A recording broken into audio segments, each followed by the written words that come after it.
بسم اللہ الرحمن الرحیم۔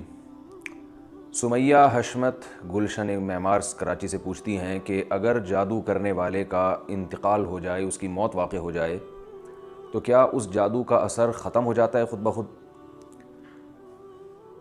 جناب، یہ جادو کا اثر جو ہے وہ میرے علم میں کوئی ایسی بات نہیں ہے کہ جادو کرنے والے کا انتقال ہو جائے تو جادو کا اثر ختم ہو جاتا ہے۔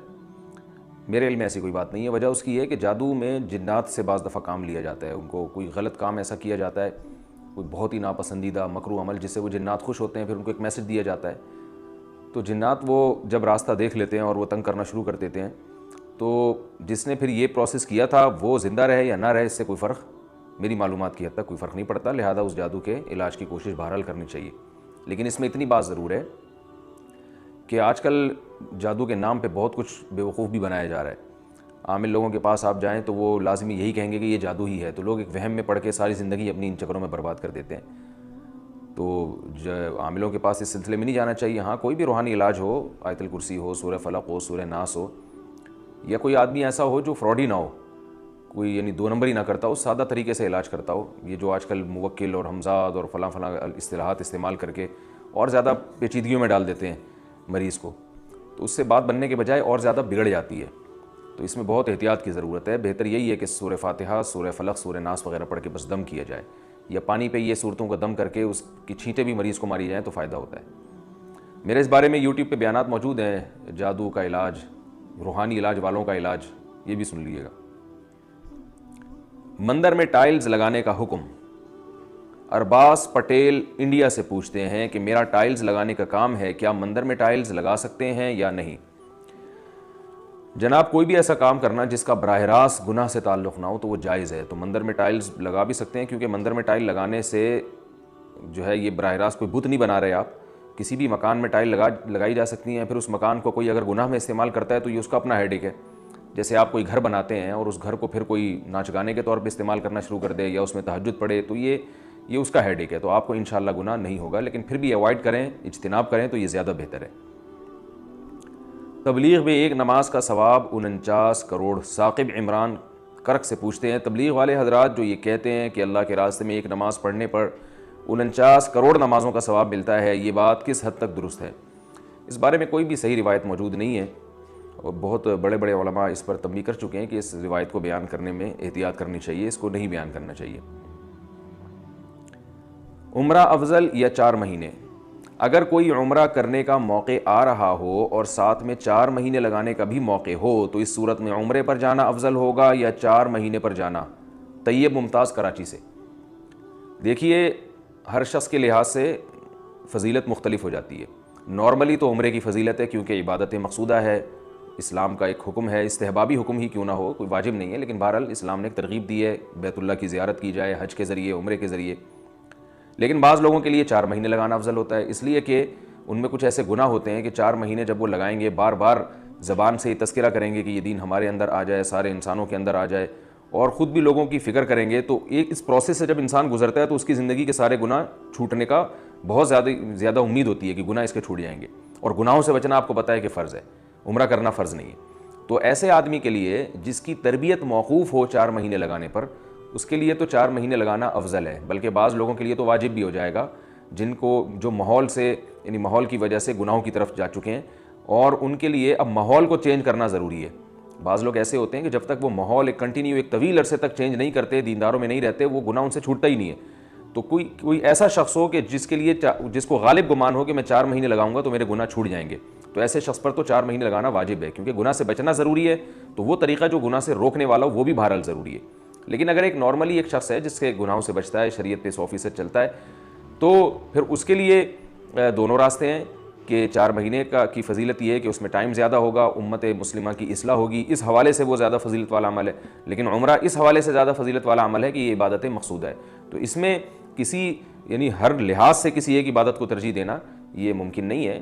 بعض لحاظ سے عمرہ افضل ہے اور بعض لحاظ سے 4 مہینے لگانا افضل ہے، تو اس میں جو مبتلا بھی ہے، جو خود مبتلا ہو چکا ہے، وہ خود فیصلہ کرے گا کہ میں نے کیا کرنا ہے۔ نارملی تو عمرے کی بہرحال فضیلت ہے کیونکہ وہ اللہ کے گھر کی براہ راست زیارت ہے اور عبادت مقصودہ ہے، لیکن دوسرے عوارض کے پیش نظر کے تبلیغ میں نکلنے سے اپنی بھی اصلاح ہوتی ہے، دوسروں کی بھی ہوتی ہے، اس عارضے کو اگر دیکھا جائے تو تبلیغ میں وقت لگانا افضل ہے، تو یہ خود فیصلہ کرنا چاہیے۔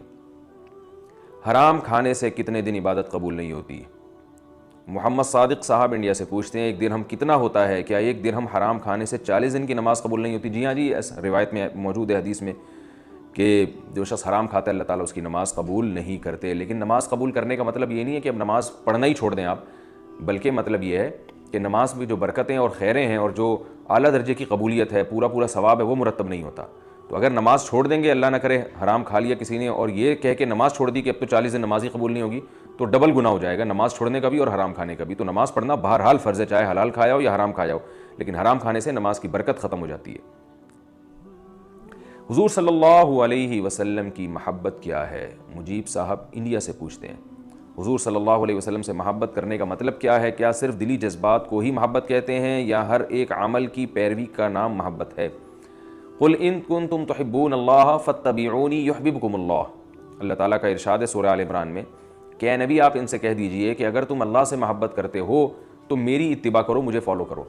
تو ظاہر ہے اللہ کے رسول سے وہی محبت کرے گا جو اللہ سے بھی محبت کرتا ہو۔ تو جیسے اللہ سے محبت اس وقت تک قبول نہیں ہوتی جب تک رسول کی اطاعت نہ کی جائے، تو رسول صلی اللہ علیہ وسلم سے محبت کا دعویٰ بھی اس وقت تک قابل قبول نہیں ہے جب تک آپ صلی اللہ علیہ وسلم کی پیروی نہ کی جائے۔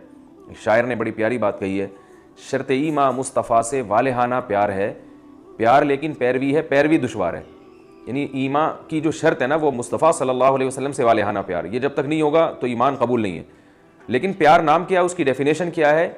پیروی کرنا، کسی کو فالو کرنا۔ تو شاعر نے کہا ہے کہ پیروی دشوار ہے، تو اس لیے ہر شخص جو ہے نا وہ محبت کا دعویٰ تو کرتا ہے لیکن پیروی نہیں کرتا۔ تو یہ بات درست نہیں ہے۔ آپ صلی اللہ علیہ وسلم کی محبت کا سب سے پہلا تقاضا ہے کہ آپ کو فالو کیا جائے، اور پھر آپ صلی اللہ علیہ وسلم پر درود پڑھنا بھی آپ صلی اللہ علیہ وسلم کی محبت کے تقاضوں میں داخل ہے۔ اگر والدین مدرسے کی اجازت نہ دیں، ساجد صاحب پشاور سے پوچھتے ہیں کیا مدرسے میں داخلہ لینے کے لیے والدین کی اجازت ضروری ہے؟ دیکھیں شرعی مسئلہ یہ ہے کہ لڑکا جب بالغ ہو جائے تو سفر کرنے کے لیے اور پڑھنے کے لیے کہ کیا پڑھنا ہے کیا نہیں پڑھنا، کمانے کے لیے کہ ملازمت کرنی ہے یا تجارت کرنی ہے، ان تمام چیزوں میں لڑکا خود مختار ہے۔ تو والدین اس پر زبردستی نہیں کر سکتے۔ مثال کے طور پر لڑکا بالغ ہو گیا، وہ انجینئر بننا چاہ رہا ہے، والدین کہتے ہیں نہیں تم نے ڈاکٹر ہی بننا ہے۔ وہ سفر کرنا چاہ رہا ہے، والدین کہتے ہیں نہیں تمہیں سفر کی اجازت نہیں۔ وہ پڑھائی کے لیے سفر کرنا چاہتا ہے یا کمانے کے لیے، تو والدین کہتے نہیں اجازت نہیں ہے۔ تو ایسی صورت میں فقہاء نے یہ مسئلہ بیان کیا ہے کہ اولاد پر والدین کی اطاعت واجب نہیں ہے، کیونکہ یہ چیزیں انسان کے گویا یوں سمجھ لیں کہ ہیومن رائٹس ہیں جو اسلام نے دیے ہیں۔ لیکن بہرحال افضل یہی ہے، بہتر یہی ہے کہ والدین کو خوش کرے، وہ ان کو ناراض نہ ہونے دے، جو کام کرنا ہے ان کی پرمیشن سے کرے۔ یہ انسان کے خاندانی ہونے کی بھی علامت ہوتی ہے، اور والدین کو آپ جتنا خوش کریں گے اللہ کی رحمت سے امید ہے کل اللہ آپ کی اولاد کو آپ کا فرما بردار بنائے گا۔ تو فتوے کی روح سے مسائل کچھ اور ہوتے ہیں، تقوی کی روح سے مسائل کچھ اور ہوتے ہیں۔ تو فتوے کی روح سے تو والدین کی اطاعت ان چیزوں میں واجب نہیں ہے۔ اسی طرح مدرسے میں پڑھنے کے لیے بھی والدین کی اطاعت لازم نہیں ہے۔ اگر والدین آپ کو مدرسے سے روک رہے ہیں اور آپ عالم بننا چاہتے ہیں تو آپ کے لیے عالم بننا بالکل جائز ہے۔ البتہ ایک صورت میں یعنی دو صورتوں میں والدین کی اطاعت واجب ہوگی۔ ایسا سفر کرنا جس میں جان کو خطرہ ہو، تو وہ سفر والدین کی پرمیشن کے بغیر جائز نہیں ہے۔ اسی طرح مدرسے میں پڑھنے سے اگر والدین کو واقعتاً نقصان ہو رہا ہو، مثال کے طور پر آپ اکلوتے بھائی ہیں اور والدین بوڑھے ہو چکے ہیں، کمانے والا کوئی نہیں ہے، بھائی تو اکلوتے یعنی مراد یہ کہ آپ کا کوئی دوسرا بھائی نہیں ہے کوئی کمانے والا، تو آپ اگر مدرسے میں جائیں گے تو ظاہر ہے کمانے کے قابل تو مدرسے کی پڑھائی کے دوران آپ کما نہیں سکتے۔ تو اس صورت میں والدین کو نقصان کا اندیشہ ہے، یا جسمانی خدمت کے والدین محتاج ہیں اور آپ مدرسے میں اگر ٹائم گزارتے ہیں تو والدین کو جو ضرورت پڑتی ہے جسمانی خدمت کی وہ خدمت نہیں پوری ہو پاتی، ایسی صورت میں آپ والدین کی پرمیشن کے بغیر مدرسے میں ایڈمیشن نہیں لے سکتے۔ تو والدین کی جو جسمانی خدمت ہے یا مالی خدمت ہے، اگر یہ خدمت پوری کرنے والا کوئی دوسرا بیٹا والدین کا گھر میں موجود نہیں ہے، بیٹی یا بیٹا، بیٹی بھی اس میں داخل ہے، تو کوئی بھی نہیں ہے، تو پھر آپ پر لازم ہے کہ آپ ایسی ایکٹیویٹی نہ رکھیں جس سے والدین کو نقصان ہو۔ لیکن اگر گھر میں دوسرے بھائی موجود ہیں یا جسمانی خدمت کے لیے بہنیں موجود ہیں اور والدین کو معاشی لحاظ سے مسئلہ نہیں ہے تو پھر آپ مدرسہ پڑھ سکتے ہیں، والدین کو اس میں روکنے کا حق حاصل نہیں ہے۔ لیکن میں نے بتایا کہ اللہ نے والدین کا حق چونکہ بہت زیادہ رکھا ہے، تو اس لیے حتی الامکان کوشش کریں محبت سے والدین کو منائیں، منانے کے بعد داخلہ لیں، اس میں برکتیں انشاءاللہ زیادہ ہوں گی۔